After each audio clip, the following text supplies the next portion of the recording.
My work is focused what's come to be called decision making under deep uncertainty, which is a set of ideas about how we use scientific and other evidence to help us manage complicated and uncertain problems like climate change. One of the big challenges we have in dealing with many policy challenges these days is that we need to use the best scientific evidence available to help us manage, but sometimes the science is imperfect. In fact, that's the nature of science. That we know a lot, but there's a lot that we don't know, and so we often have questions that we're not sure of the answer of, that we would like to know the answer of in order to decide how to act. And the whole field of decision making under uncertainty really is involved. How do we make really good decisions when we're not sure of all the evidence and we're not sure about what's going to happen? Is that we really want to place our certainty in our projections. So we'll do the best job possible to figure out what's going to happen in the future. And the idea is that sort of gives us a sense of confidence and control. If we know what's going to happen, then we should know what to do. And there's lots of challenges for which that is a great way to proceed. And I'd always say you really try hard never to get on an airplane where the people who built it and the people who are flying it don't operate really well in that regime. They know exactly what it's going to do, and if they don't, they just leave you on the tarmac, hopefully, and wait until they do.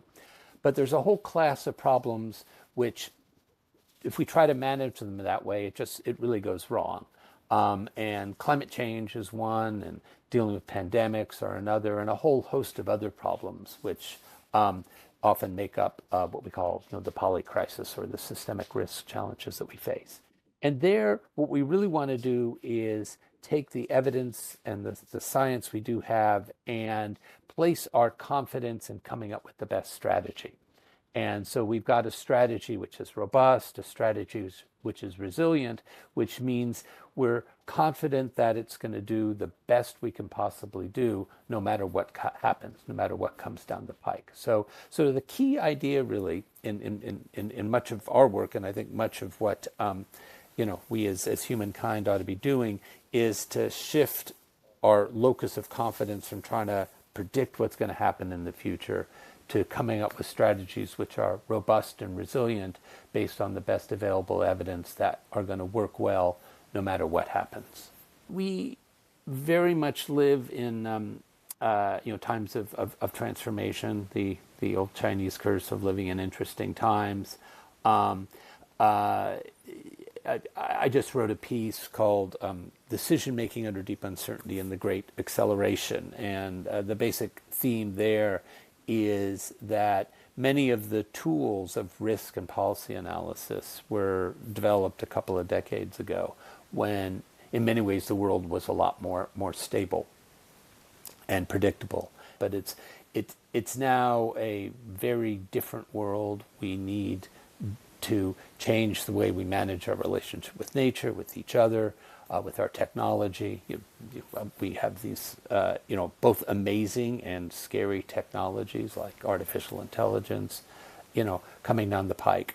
And so we very much live in a world where, really there's no such thing as business as usual anymore, because it's just the status quo is gone. And we've got to manage in a very different world. And so we need tools of risk assessment and risk management which are appropriate for this world in transition. And sort of, if you think about some of the big decisions in your life, where do you go to school? Whom do you marry? How do you educate your kids? I mean, that's a wonderful example in that, if you really have no idea, what your 5-year-old or your 10-year-old's going to be when they grow up.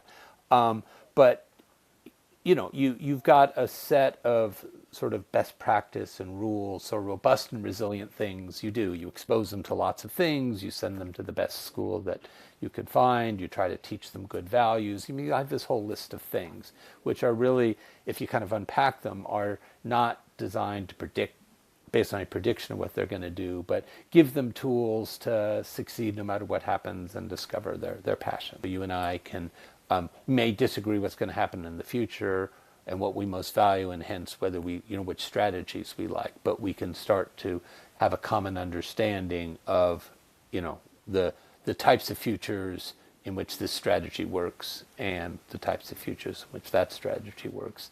And from that, then try to use that to enhance human creativity, perhaps aided by then the analytics, to think of strategies which again have this character of being more robust and resilient, which work over a wider range of futures.